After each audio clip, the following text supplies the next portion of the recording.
Zechariah 12 through 14. The Lord comes and reign. Chapter 12. Jerusalem's enemies to be destroyed. 13. Cleansing from sin. 14. The Lord comes and reign. Zechariah clothes his prophecy with a breathtaking panorama of events in store for Israel in that day. Topographically, the Mount of Olives would split in half. Spiritually, idols and false prophets would be removed from the land, and Jerusalem would become the focus of worship with a cooking pot as sacred as the bowls beside the altar. Militarily, God would destroy all nations that comes against Jerusalem. Politically, the Lord would be king over all the earth. In short, every aspect of Israel's national life would reflect God's authority, an exciting prospect indeed.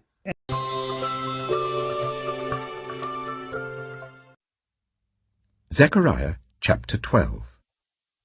A prophecy. The word of the Lord concerning Israel.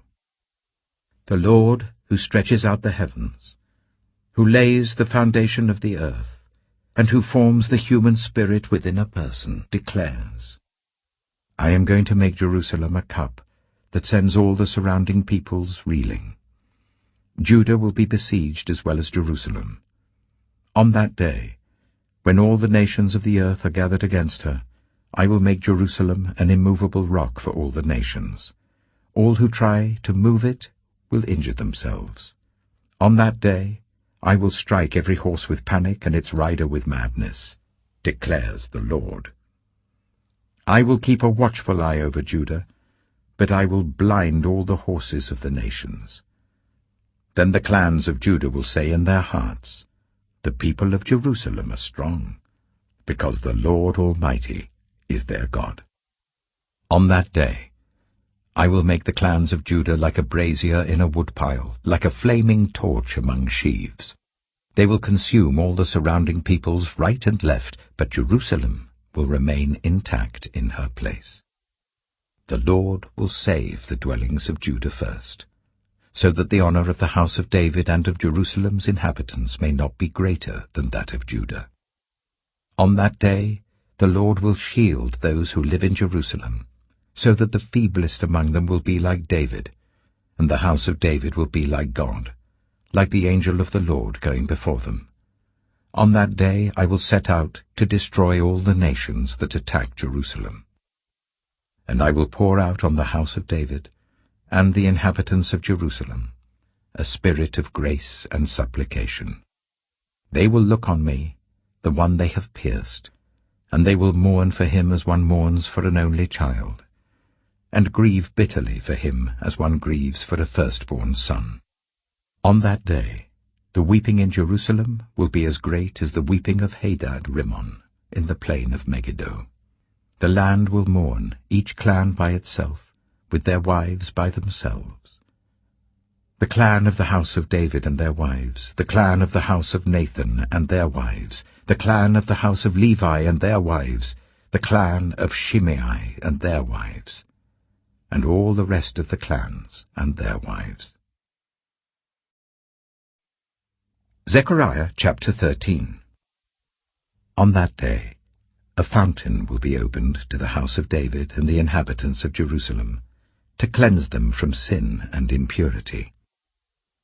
On that day, I will banish the names of the idols from the land, and they will be remembered no more, declares the Lord Almighty. I will remove both the prophets and the spirit of impurity from the land. And if anyone still prophesies, their father and mother to whom they were born will say to them, You must die, because you have told lies in the Lord's name. Then their own parents will stab the one who prophesies. On that day every prophet will be ashamed of their prophetic vision. They will not put on a prophet's garment of hair in order to deceive. Each will say, I am not a prophet, I am a farmer. The land has been my livelihood since my youth. If someone asks, What are these wounds on your body? They will answer, "The wounds I was given at the house of my friends." Awake, sword, against my shepherd, against the man who is close to me, declares the Lord Almighty. Strike the shepherd, and the sheep will be scattered, and I will turn my hand against the little ones. In the whole land, declares the Lord, 2/3 will be struck down and perish, yet 1/3 will be left in it. The third I will put into the fire. I will refine them like silver, and test them like gold. They will call of my name, and I will answer them. I will say, "They are my people," and they will say, "The Lord is our God." Zechariah chapter 14. A day of the Lord is coming, Jerusalem, when your possessions will be plundered and divided up within your very walls. I will gather all the nations to Jerusalem to fight against it. The city will be captured, the houses ransacked, and the women raped. Half of the city will go into exile, but the rest of the people will not be taken from the city. Then the Lord will go out and fight against those nations as he fights on a day of battle. On that day his feet will stand on the Mount of Olives east of Jerusalem, and the Mount of Olives will be split in two, from east to west, forming a great valley, with half of the mountain moving north and half moving south. You will flee by my mountain valley, for it will extend to Azel. You will flee as you fled from the earthquake in the days of Uzziah, king of Judah. Then the Lord my God will come, and all the holy ones with him. On that day there will be neither sunlight nor cold, frosty darkness. It will be a unique day, a day known only to the Lord, with no distinction between day and night. When evening comes, there will be light.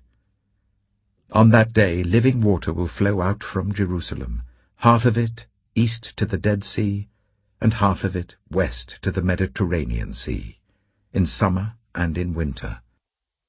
The Lord will be king over the whole earth.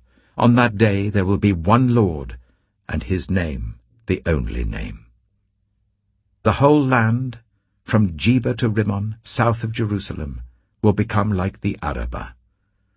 But Jerusalem will be raised up high from the Benjamin gate to the site of the first gate, to the corner gate, and from the tower of Hananel to the royal winepresses, and will remain in its place. It will be inhabited, never again will it be destroyed. Jerusalem will be secure. This is the plague with which the Lord will strike all the nations that fought against Jerusalem.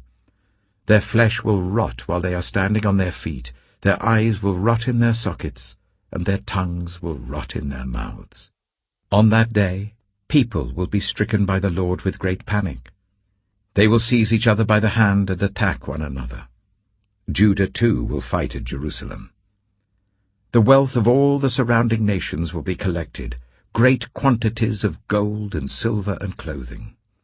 A similar plague will strike the horses and mules, the camels and donkeys, and all the animals in those camps.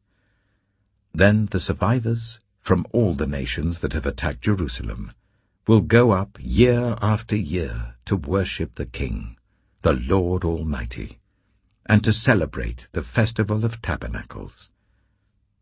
If any of the peoples of the earth do not go up to Jerusalem to worship the King, the Lord Almighty, they will have no rain. If the Egyptian people do not go up and take part, they will have no rain. The Lord will bring on them the plague he inflicts on the nations that do not go up to celebrate the Festival of Tabernacles. This will be the punishment of Egypt, and the punishment of all the nations that do not go up to celebrate the Festival of Tabernacles. On that day, Holy to the Lord will be inscribed on the bells of the horses, and the cooking pots in the Lord's house will be like sacred bowls in front of the altar. Every pot in Jerusalem and Judah will be holy to the Lord Almighty, and all who come to sacrifice will take some of the pots and cook in them. And on that day there will no longer be a Canaanite, in the house of the Lord Almighty. The Book of Malachi.